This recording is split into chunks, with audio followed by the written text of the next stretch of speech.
새해 첫 주일 예배를 드리시는 우리 모두 위에 여러분 가운데 하나님의 은혜와 평강이 함께 하시기를 축복합니다. 예배를 드릴 때마다 저는 하나님 앞에 영적인 축복을 구하는데요, 그게 바로 지혜와 계시의 영이 우리 가운데 충만해지는 겁니다. 저도 말씀을 준비할 때 깨달아지지 못하는 것들이 많이 있거든요. 그때마다 하나님 앞에 기도해요. 하나님, 제게 깨달아지는 지혜와 계시의 영을 허락하여 주시옵소서. 저는 동일한 기도를 예배 가운데 우리 성도들을 위해서도 합니다. 제가 설교 말씀을 전하지만 제 설교가 다가 아니죠. 성령님이 도와주셔야 돼요. 그래서 우리 성도들에게 지혜와 계시의 영, 하나님의 뜻과 하나님의 말씀에 깨달아지는 그 성령의 은혜가 충만해지기를 늘 기도합니다. 오늘뿐만 아니라 올 한 해 드려지는 우리 모두의 예배 가운데 그러한 지혜와 계시의 영이 우리 가운데 함께 하시기를 소망합니다. 특별히 바라기는 올 한 해 우리가 믿음의 성장과 또 신앙의 성숙이 이루어지기를 바랍니다. 제자리 걸음이 있으면 안 됩니다. 여러분, 믿음은 제자리 걸음이 없어요. 가만히 있는 것 같지만 뒤로 밀려나는 거예요. 그래서 우리가 날마다 한 걸음이라도 전진하지 않으면 우리의 믿음이 보장될 수 없습니다. 그래서 한 걸음 한 걸음 매일매일 말씀과 기도로 우리가 살아가야 되겠습니다. 여러분, 우리가 말씀을 묵상하는데요, 제가 늘 말씀드리지만 말씀 한 구절이라도 붙들고 살아야 됩니다.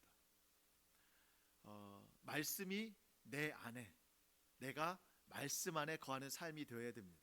제가 예전에 한번 이 설명을 좀 비유로 설명을 드린 적이 있는데, 자, 여러분, 나에게 돈이 있어요. 예를 들어서 돈 얼마가 있다고 생각해 볼까요? 현실적으로 내 주머니에 한 5만 원이 있다고 생각해 보세요. 5만 원, 이게 오늘 용돈이에요. 좋겠죠? 자, 5만 원이 있습니다. 그럼 내 주머니에 얼마가 있어요? 5만 원. 나에게 5만 원이 있어요.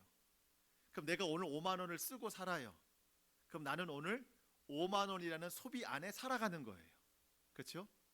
5만 원이 내 안에, 내가 오늘 5만 원 안에 살아가는 겁니다. 말씀이 나에게 있어요. 말씀이 내 마음에 있어요. 그럼 내가 오늘 이 말씀 안에 또 살아가는 거예요. 돈이 있어도 행복하잖아요. 근데 말씀이 있으면 얼마나 행복할까요? 내가 그 말씀 안에 살아가면 얼마나 더 행복할까요?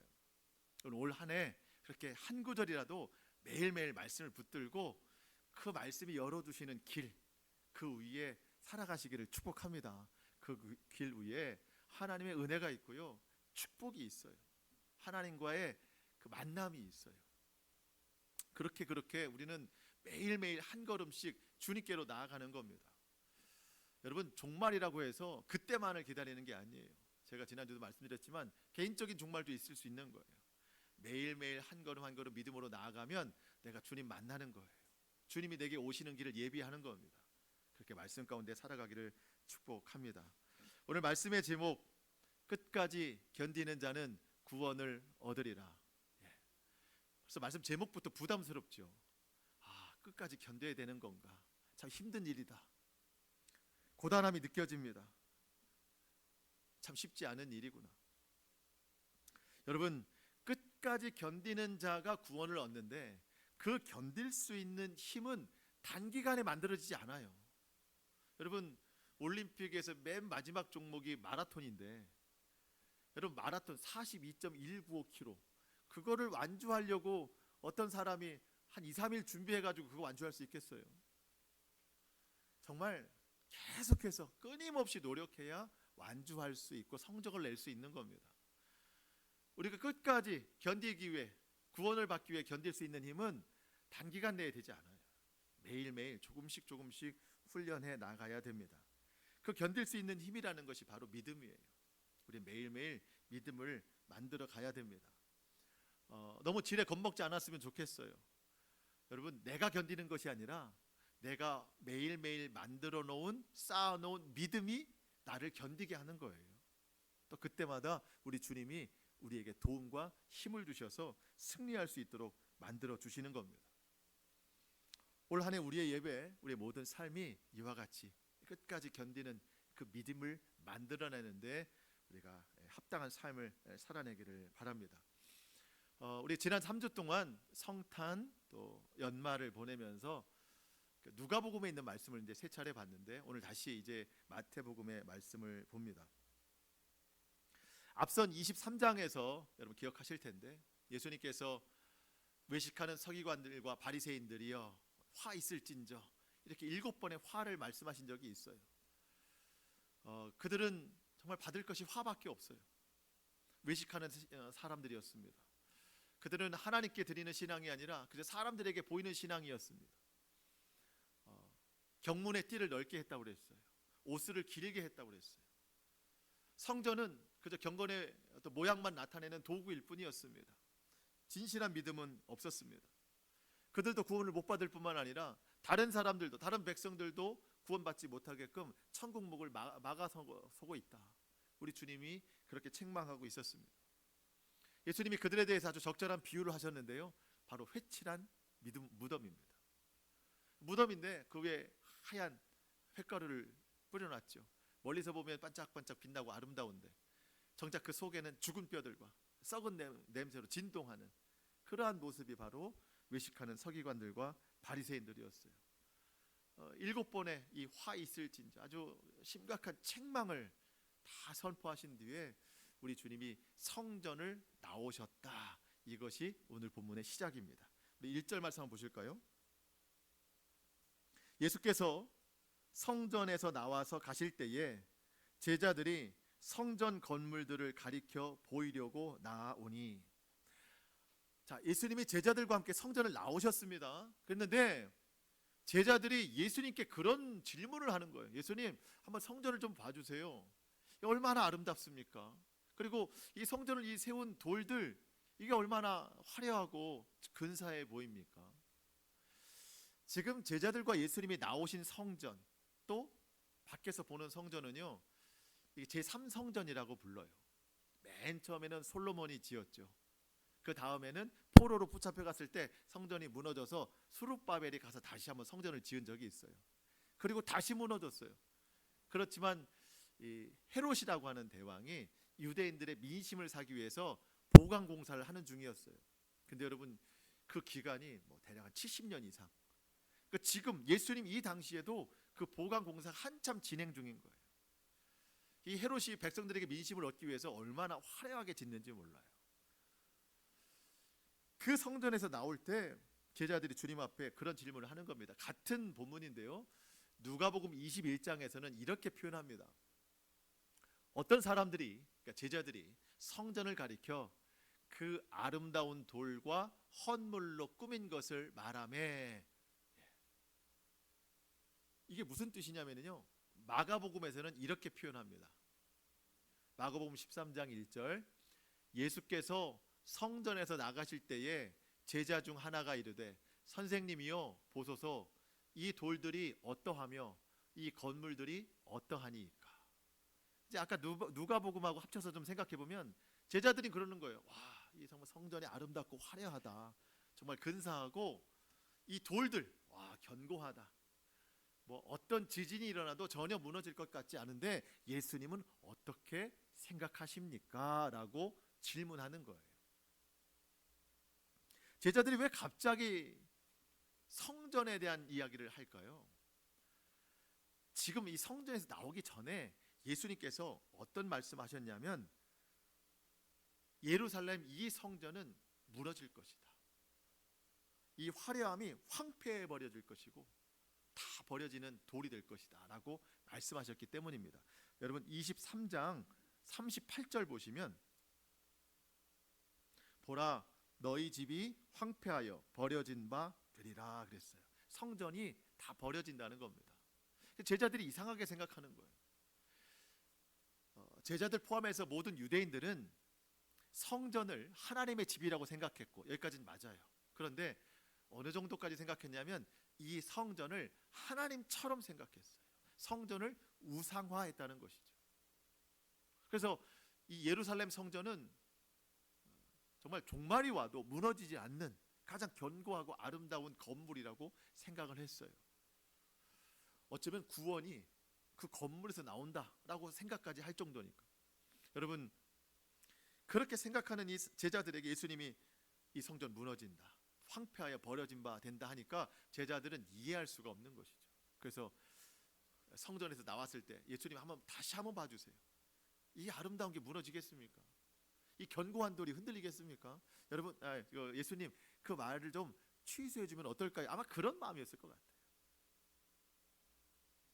그때 예수님께서 다시 한번 단호하게 말씀하십니다. 2절 대답하여 이르시되 너희가 이 모든 것을 보지 못하느냐? 너희 지금 보고 있지 않느냐? 내가 진실로 너희에게 이르노니 돌 하나도 돌 위에 남지 않고 다 무너뜨려지리라. 이 성전 다 무너진다. 왜 무너질까요? 하나님 없이 건물로만 있는 성전은 다 무너집니다. 유대인들은 말해요. 이 성전의 주인은 하나님이시다. 근데 성전세 누가 받아요? 대제사장들이 받습니다. 자기 재산 늘리는데 사용해요. 하나님의 집이라고 말하지만 주인 노릇은 사람이 하고 있어요. 다 사람이 하고 있어요. 무엇보다 참 성전이신 예수님, 그 예수님이 이 성전의 주인이신데 오히려 그 주인 되신 예수님을 붙잡으려고 하고 올무에 걸려 넘어지려고 하는 그런 악한 생각들을 지금도 하고 있지 않습니까? 자, 여러분, 하나님이 없는 성전은, 그 건물은 무너진다는 거예요. 그 성전은 의미가 없습니다. 그냥 사람들의 모임일 뿐이고 경건의 모양을 갖추는데 도구로 사용될 뿐입니다. 자, 여러분, 1절에서 예수께서 성전에서 나와서 가실 때에, 나와서 가신다, 이것은 다른 곳으로 이동하시기 위한 그런 의미로 받아들일 수 있는데, 좀 더 깊이 생각해 보면은요, 예수님께서는 예수님이 주인 되시지 않는 그 교회에서는 더 이상 거하시지 않는다는 표현일 수 있는 거예요. 여러분, 교회인데 하나님이 안 계신 교회가 있어요. 교회인데 예수님이 거하시지 않는 교회가 있어요.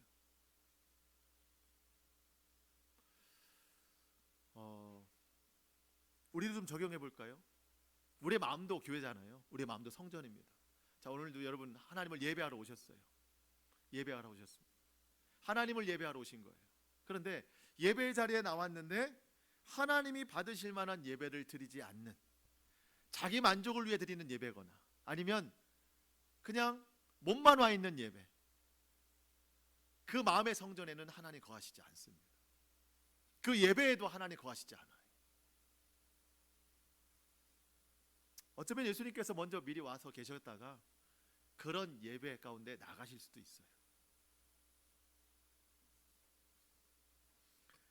여러분, 오늘도 성전에 나오셔서 하나님을 예배하는데 우리 주님은요, 우리를 반갑게 맞이하십니다.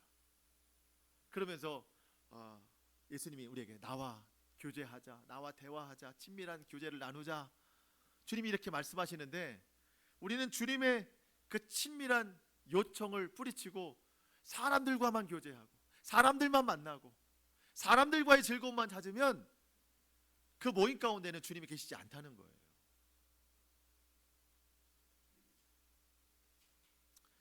뭐 특정한 어떤 교회를 이야기하는 것은 아니지만, 여러분, 교회는 건물이 아닙니다. 건물의 아름다움을 자랑하는 게 교회가 아니에요. 또 예수님보다 사람의 이름이 더 높아진 교회들도 있잖아요. 그 또한 자랑이 되는 것.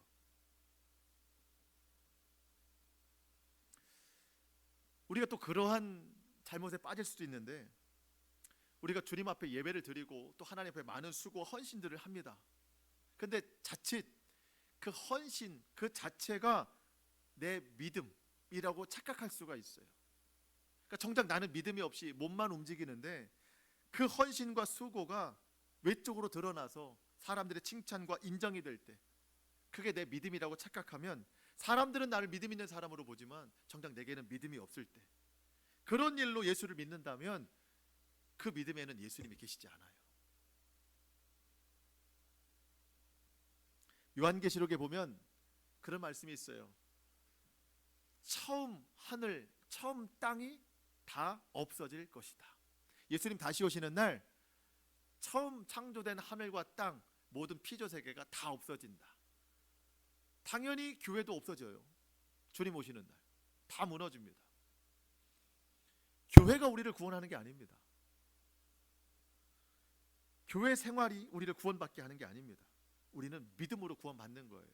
베드로전서 1장 5절, 너희는 말세에 나타내기로 예비하신 구원을 얻기 위하여 믿음으로 말미암아 하나님의 능력으로 보호하심을 받느니라. 예. 여러분, 믿음으로 구원받는 겁니다. 예. 교회 건물이 우리를 보호해 주지 않아요.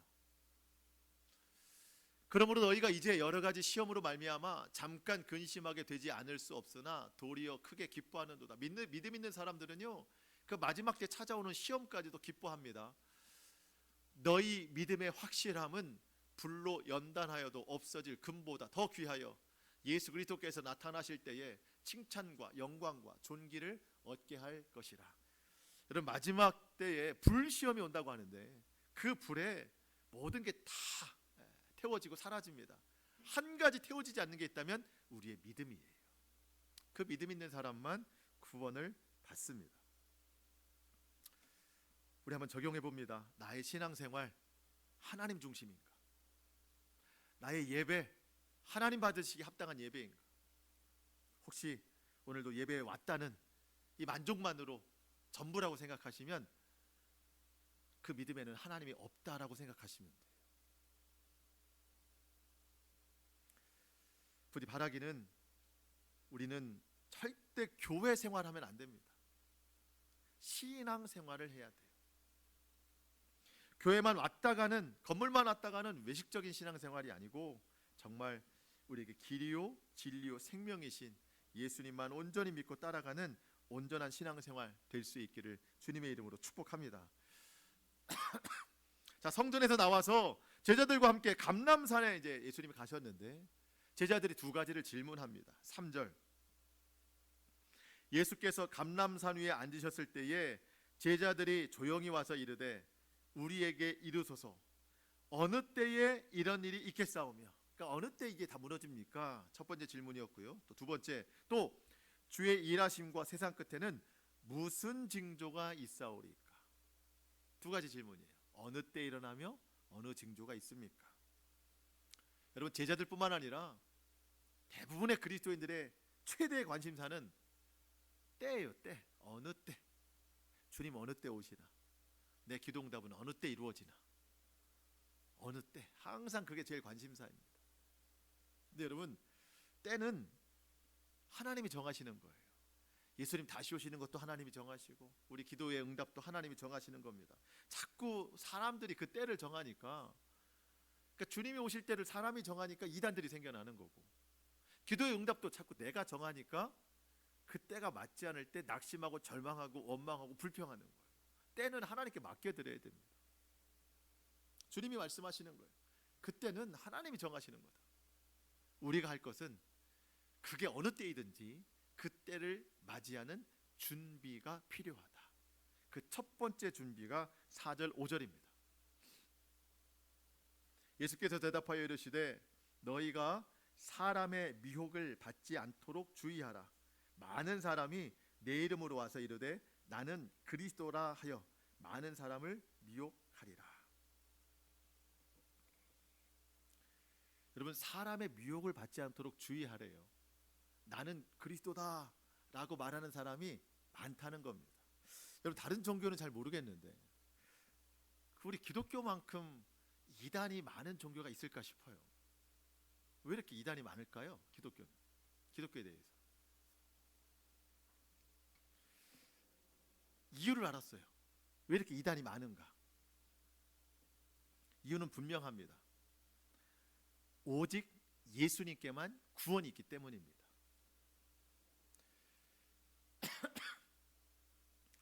여러분, 그 시중에 파는 뭐 의류 브랜드나 가방 브랜드나 신발 브랜드들, 이름 없는 것에 대해서 쉽게 말하면 짝퉁이 있어요, 없어요? 그런 건 짝퉁 없어요.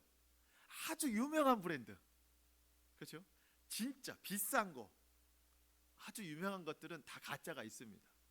왜냐하면 진짜가 유명하기 때문에, 진짜가 있기 때문에. 왜 기독교에 이단이 이렇게 많을까요? 기독교가 진짜니까 그래요. 진짜니까 유사한 것들이, 이단들이 많아지는 겁니다. 아주 사람들이 선망하는 브랜드, 그걸 너무 갖고 싶어해요. 근데 너무 비싸거나 살 수가 없으면 가짜를 사죠. 그 욕망이 있는 거예요. 진짜에 대한 욕망이 있는 거예요. 모두들 예수님에 대한 욕망이 있는 거예요. 그 욕망에 대해서 사단이 방향만 살짝 틀어서 가짜를 보게 하는 거예요. 이게 사단의 전략입니다. 이단이 많은 이유는 뭐라고요? 예수님께만 구원이 있기 때문이에요. 이단 세력들의 배후에는 사단이 있습니다. 이단에 속하게 만들려고 하는 의도도 있지만 사단의 더 큰 의도는, 여러분 세상 사람들은 이단이든지 뭐 정통 교회든지 세상은 구분하지 않아요. 그러니까 이단이 뭐 뉴스에 나오고 뭐 좋지 않은 기사들을 막 내보내면 세상 사람들은 교회나 이단이나 똑같다고 생각하는 거예요. 그래서 사단의 전략이 거기에 있는 거거든요. 자, 우리가 주의해야 될 것, 예수님 말씀처럼 자칭 나는 그리스도라 이단들이 나오거든요. 그것에 대해서 주의하는 것도 당연히 해야 되지만 우리가 더 주의해야 될 게 뭔지 아세요? 나는 그리스도인이라. 우린 그렇게 말하고 다니잖아요. 나는 그리스도인이라.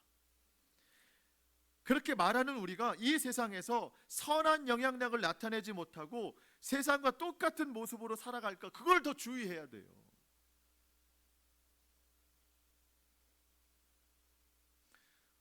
여러분, 우리는 이단을 만나는 경우가 사실 그렇게 많지는 않습니다. 근데 내가 그리스도인이면서 세상에 선한 영향력을 나타내지 못하는, 세상과 똑같은 모습으로 살아가는 건 너무 많아요. 이것에 우리는 미혹되고 사는 거예요. 이걸 조심해야 됩니다. 그리고 한 가지 더 중요한 게 있어요. 예수님 말씀하십니다. 사람의 미혹을 받지 않도록 주의해라. 받지 않도록. 여러분, 지금도 이단들은 많지만 앞으로 이단들은 더 많아집니다. 이게 성경이 말하는 거예요.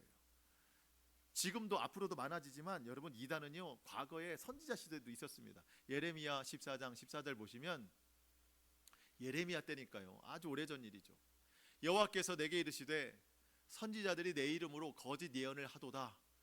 나는 그들을 보내지 아니하였고 그들에게 명령하거나 이르지 아니하였거늘 그들이 거짓 계시와 점술과 헛된 것과 자기 마음의 거짓으로 너희에게 예언하는도다. 이때도 이 이단들이 있었던 거죠. 이 다음 구절에 보면은요, 하나님께서 저들을, 거짓 선지자들을 칼과 기근으로 멸망시킨다 했어요. 그러니까 이단들에 대해서는 하나님이 다 심판하십니다. 우리가 해야 될 건 뭘까요? 미혹받지 않도록 주의하는 거예요. 미혹받지 않도록, 받지 않는 거예요. 미혹하는 자, 여러분, 예수님께서 오늘 이단들을 책망하시는 게 아니에요. 제자들에게 주의할 것을 말씀하시는 거예요. 여러분, 지금도 뭐 큰 거리 어디에 나가 보면은 이단들이 나름의 전도지를 주잖아요. 여러분, 그거 받아요, 안 받아요? 이단이 주는 거라고 확실히 생각이 되면 받아요, 안 받아요? 저도 안 받거든요. 그게 그냥 종이일 뿐인데 그거 받으면 넘어갈 것 같은, 뭔가 병균이 있을 것 같고 괜히 마음이 좀 안 좋아요. 그렇죠? 그래서 안 받아요. 안 받아서 그러는지 몰라도 이제는요 그냥 이렇게 집어넣고 가잖아요. 저에게도 이단들이 편지를 많이 보냅니다. 특별히 신천지가 어디라고 해놓고 목사한테 편지를 보내요. 잘 생각해 보라고. 아주 대범해졌어요. 잘 생각하고 있어요. 저는 대범해졌습니다. 이단들이. 어쨌든 주는 거 안 받잖아요. 여러분, 준다고 다 받는 게 아닙니다. 그러니까 이단들은 그냥 그게 종말의 때를 표시하는 증거예요. 이단들은 많아져요. 주님이 그 사람들을 책망하는 게 아닙니다. 심판은 당연히 받지만 그런 사람들이 많아지지만 받지 않는 게 중요해요. 우리의 행동이 중요하다는 겁니다. 받지 않는 게 중요하다. 미혹을. 저는 여기서 하나 더 생각이 좀 확장되더라고요. 여러분, 사단이 이단들을 통해서 사람들을 끌어모으게 하는 거 어떤 목적일까요? 이단이 되게 하는 목적일까요? 예수님의 구원에서 멀어지게 하는 목적일까요? 앞에 거예요, 뒤에 거예요? 뒤에 거예요. 목적은 그거예요. 여러분, 이단들은요, 안 믿는 사람 전도 안 해요. 믿는 사람 전도해요. 왜? 그들이 받은 구원에서 떨어지게 하려고. 그래서 그들이 미혹하는 것을 받지 않는 게 중요하거든요. 자, 그러한 이단의 어떤 큰 목표가 있다면 우리 다시 생각해 봐야 될 게 뭐냐면, 이단들이 전하는 그 잘못된 교리에 미혹받지 않는 것도 중요하지만 우리 스스로가 예수님에게서 떠나는 일들에 대해서 받지 않는 게 중요하다는 겁니다. 더 구체적으로 말씀드려 볼까요? 상처받지 말라는 거예요. 교회 안에서 받지 않도록 주의하라는 거예요. 여러분, 예수님 떠나는 많은 경우가 예수님 때문에 떠나지 않아요. 사람 때문에 떠나요. 목사에게 실망해서 떠나고, 성도들에게 실망해서 떠나고, 상처 줘서 떠나고, 종교적인 용어로 시험 들어 떠난다. 시험 들어 떠나는 게 아니라 서운해서 떠나고. 분명 상처를 주지 않는 믿음의 성숙은 반드시 있어야 됩니다. 우리가 그게 1차적으로 있어야 돼요. 이따도 말씀드리겠지만 서로 사랑하고 미워하지 말라는 얘기가 나오거든요.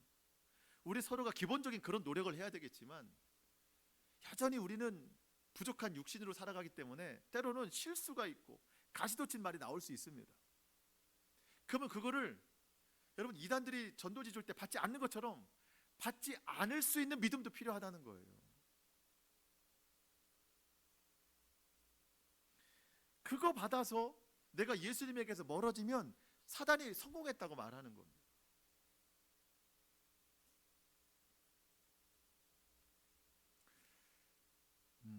분명 전제 조건은 있다고 했어요. 서로 상처 주지 않는 거예요. 서로 말을 조심하는 거예요. 행동을 조심하는 거예요. 사랑하는 거예요. 그건 우리 모두가 같이 하는 거면서 혹여라도 내가 서운하고 상처받고 이런 일들, 그게 오해가 될 수도 있거든요. 그것을 받지 않을 만한 견고한 믿음도 필요하다는 겁니다. 여러분, 그렇게 예수를 떠났어요. 믿음을 떠났어요. 예배를 드리지 않아요. 그리고 나중에 주님 다시 오시는 날 왜 예수를 멀리했느냐? 그때 누구 때문에 상처받아서 그랬습니다. 여러분, 그게 이유가 되나요? 안 됩니다. 그런 거 아무것도 이유가 안 돼요. 여러분, 그래서 받지 않도록 주의하라. 무슨 말씀인지 아시죠? 예, 우리가 떠날 수 있는 이유를 받지 않는 것이 참 중요하다는 거예요. 그래서 우리가 그 믿음의 견고한 훈련을 계속해 나가야 된다는 겁니다. 6절부터는 말세의 때 일어날 징조에 대해서 말씀하고 있습니다. 여러분, 6절로 제가 8절 읽어볼 건데요. 여러분 잘 보시면서 어떤 마음이 드시는지 한번 생각을 해보세요. 6절로 8절. 난리와 난리의 소문을 듣겠으나, 이것은 전쟁과 전쟁에 대한 소문을 듣는다는 뜻입니다. 너희는 삼가 두려워하지 말라. 이런 일이 있어야 하되 아직 끝은 아니니라. 민족이 민족을, 나라가 나라를 대적하여 일어나겠고 곳곳에 기근과 지진이 있으리니 이 모든 것은 재난의 시작이니라. 어떤 생각이 드세요? 이 성경 구절이 지금 시대랑 같아요, 달라요? 같잖아요. 지금 전쟁의 소식이 많이 들려오잖아요. 기근과 지진. 누가복음에 보면 전염병이 일어난다. 우리 전염병 심각하게 알았잖아요. 그런 생각 들어요. 야, 이제 주님이 오실 건가 보다. 마음에 조급함이 있어요. 그 조급함을 노리는 사람들이 있다는 겁니다. 11절. 거짓 선지자가 많이 일어나 많은 사람을 미혹하겠으며. 여러분, 이단들이 이런 걸 노리는 거예요. 마음이 조급한 사람들,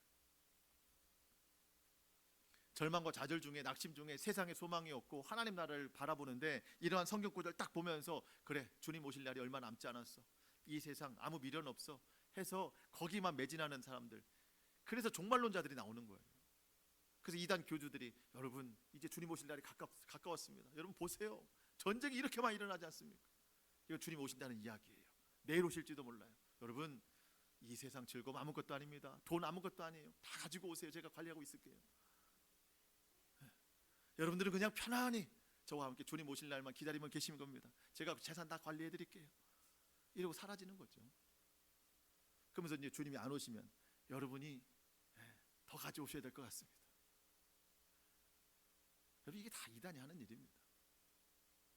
자, 마지막 때를 준비하되 조급하지 말라. 주님 말씀하시는 거예요.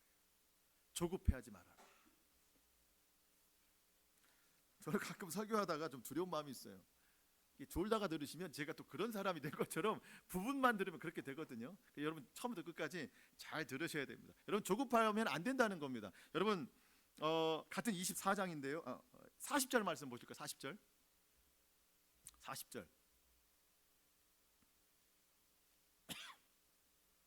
그때에 주님 오시는 때에 두 사람이 밭에 있음에 한 사람은 데려가고 한 사람은 버려둠을 당할 것이요. 41절. 두 여자가 맷돌질을 하고 있음에 한 사람은 데려가고 한 사람은 버려둠을 당할 것이라. 42절. 그러므로 깨어 있으라. 어느 날에 주가 임할는지 너희가 알지 못함이니라. 여러분, 주님이 오실 날이 가까웠다고 해서 교회에서 합숙 훈련하고 그러는 거 아닙니다. 일상을 그냥 살아가는 거예요. 여러분 직장에서 주님 만날 수 있어요. 여러분 맷돌을 두 여자가 돌리고 있는데 한 사람은 들려 올림 받고 한 사람은 그냥 심판을 받는데요. 누가 들려 올림 받아요? 누가 천국 가요? 맷돌을 위에 잡은 사람이? 믿음에 있는 사람이죠. 믿음 있는 사람이 천국 가는 거예요. 밭에서 두 사람이 일하는데 한 사람은 들려 올림 받아 천국 가요. 일을 열심히 했다고 그러는 게 아니에요. 물론 성실하게 살아야죠. 분명 그날 아침에 예수님 이름 부르면서 기도했던 사람일 거고, 아침 묵상하면서 말씀 한 구절 붙들고 밭을 내면서도 그 말씀을 계속 읊조렸던 사람일 겁니다. 그 사람이 천국 가는 거지, 뭐 합숙훈련 하면서 그날만을 기다리고 그런 거 우리 천국 가는 거 아닙니다. 그래서 여러분, 우리가 올 한 해 일상을 성실과 책임으로 잘 살아가되 말씀과 기도 놓치면 안 된다는 거예요. 어떤 사람은 회사에서 들려 올림 받고, 어떤 사람은 집에서 설거지하다가 들려 올림 받고, 정말 간절히 바라는 것은 우리가 예배를 드리다가 주님 맞이하면 얼마나 좋을까. 그거는 소망은 있죠. 그렇지만 일상에서 다 들려 올림 받는 겁니다. 우리 지난주에도 회개에 관한 말씀 나눴어요. 회개하되 입술만 회개하지 말고 삶으로 돌이키는 자가 들려 올림 받는 겁니다. 그리고 우리 주님이 정말 중요하게 말씀하시는 거, 결국은 사랑이더라고요. 사랑하면서 살아라. 여러분 12절. 불법이 성함으로, 마지막 때가 되면은요 법이 없어져요. 많은 사람의 사랑이 식어지리라. 그때가 되면은요 자신만 사랑합니다. 돈만 사랑해요. 무례해지고 교만해지는 일들이 일어납니다. 사랑이 없어진대요. 이게 여러분 세상 사람들 이야기하는 게 아닙니다. 믿는 사람들 가운데 이런 일이 일어난다는 겁니다. 여러분 더 무서운 것은 10절이에요. 그때 많은 사람이 실족하게 되어 서로 잡아주고 서로 미워하겠으며. 실족하는 건 걸려 넘어지는 거거든요. 믿음 있는 사람들도 마지막 때 걸려 넘어지는 일들이 많다는 겁니다. 그러니까 견고한 믿음을 매일매일 세워나가지 않으면 이런 일들이 이루어지고, 또 서로 잡아주고, 이게 뭐 넘어진 사람 붙잡아준다는 얘기가 아니라 가룟 유다가 예수님을 팔아넘긴 것처럼 믿음의 사람이 자기 형제 자매를 팔아넘긴다는 뜻이에요. 마지막 때 서로 미워한대요. 여러분, 그러니까 우리가 지금부터 매일매일 서로 사랑하는 훈련을 계속해 나가야 됩니다. 그 훈련이 된 사람이 마지막 때를 동일한 사랑으로 이겨낼 수 있는 거예요. 미워하면 안 된다는 거예요. 사랑하는 성도 여러분, 우리 모두 더욱더 가정과 교회, 또 주변에 있는 많은 사람들 사랑하면서 살아가시기를 축복합니다. 우리 하나님이 우리에게 바라시는 건 저는 그거 같아요. 사랑하면서 살아라. 그게 믿음의 증거다. 마지막으로 9절을 보겠습니다. 그때 사람들이 너희를 환난에 넘겨주겠으며 너희를 죽이리니 너희가 내 이름 때문에 모든 민족에게 미움을 받으리라. 저는 이 구절이 사실 좀 이해가 안 돼서 시간을 많이 보냈습니다. 모든 민족에게 미움을 받으리라. 모든 민족이 아니라 그리스도인은 믿음으로 살아갈 때 한 사람에게라도 미움을 받는 사람이 되어야 된다는 거예요. 믿음으로 살아갈 때. 그런데 정말 이 시대에 믿음으로 미움받는 사람이 있는가? 성경 시대, 예수님 시대나 제자들 또 초대교회 시대는요, 예수님을 믿는다는 이유로 붙잡혀가고 옥에 갇히고 죽임당했어요. 미움받는 거예요. 믿는다는 이유만으로. 근데 물론 지금도 기독교가 인정이 되지 않는 나라에서는 믿는 자를 그렇게 결과를 보내는 그런 일들도 분명히 있지만, 또 가족이 예수를 믿지 않아서 어려움 당하는 일들도 분명히 있지만, 이게 보편적인 일은 아니라는 거죠. 이게 미움받는 일이. 그러면 우리 이걸 어떻게 해석해야 될까? 우리에게는 종교의 자유가 있잖아요. 그러면 종교에 우리나라에 자유가 있는 한 믿음 때문에 미움받는 일은 없는 건가? 그러면 예수님의 이 말씀은 너무나도 제한적인 건가? 그런 생각이 들었는데, 결국은 저는 이거 같아요. 우리가 일부러 미움을 받으며 살아가는 것은 아니지만 진실한 믿음, 정말 생명력 있는 믿음으로 살아가면 미움 받을 일은 반드시 생긴다는 거예요. 그게 어떤 경우인지는 몰라요. 각각 다 다르니까. 그런데 왜 나는 믿음 때문에 미움을 받은 적이 없을까? 세상과 다르지 않은 삶을 살고 있기 때문이라는 거예요.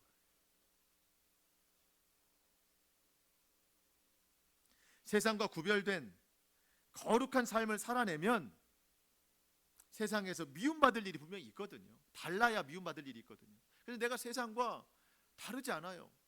구별되지 않아요. 그러니까 세상이 나를 미워할 일이 없어요. 오히려 세상이 나보고 친구하자고 해요.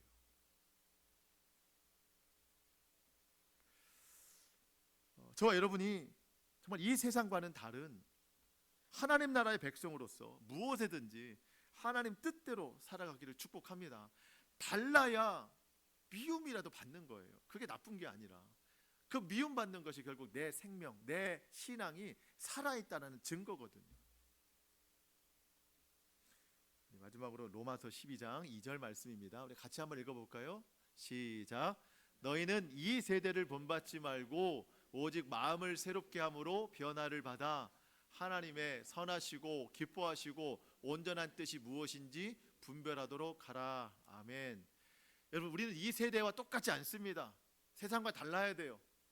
누구를 만나든지 그 사람이 나를 어떻게 생각하든지 나는 그 관계 속에서 하나님이 이 관계 속에서 기뻐하시는 일이 뭘까? 하나님이 내가 지금 하고 있는 일에 대해서 하나님의 온전한 선하신 뜻은 무엇일까? 늘 생각해 보는 거예요. 하나님 기준에서 생각해 보는 거예요. 그러다 보면 내가 믿음을 따라가다 보면 세상이 나를 미워하는 일들도 있을 수 있어요. 여러분, 그게 잘못된 게 아니라는 거잖아요. 주님이 말씀하시잖아요. 너희는 미움을 받는다. 그게 오히려 정상적인 것이다. 여러분, 그렇지만 조금 더 길게 생각해 보면 세상이 나를 미워하는 그 일로 그들이 전도될 거예요. 지금은 미워하지만 저 사람이 저렇게 하는 이유는 분명한 이유가 있을 거야. 나중에 돌이켜 생각해 보면 그게 그에게 복음으로 전해질 거라는 거죠. 그래서 여러분, 믿음 때문에, 다른 것 때문에 자꾸 우리 미움받지 말고 믿음 때문에 미움받아서 오히려 그것이 역으로 전도가 되는, 그렇게 여러분 마지막 14절 보면 천국 복음이 모든 민족에게 전해질 그때가 끝이 온다. 우리는 뭐 끝까지 갈 수는 없잖아요. 그러니까 내 주변이 모든 민족이라고 생각이 돼서 그렇게 믿음으로 살아내서 나의 삶으로 그리스도를 증거하며 살아가는 저와 여러분 될 수 있기를 주님의 이름으로 축복합니다. 아멘. 기도하겠습니다.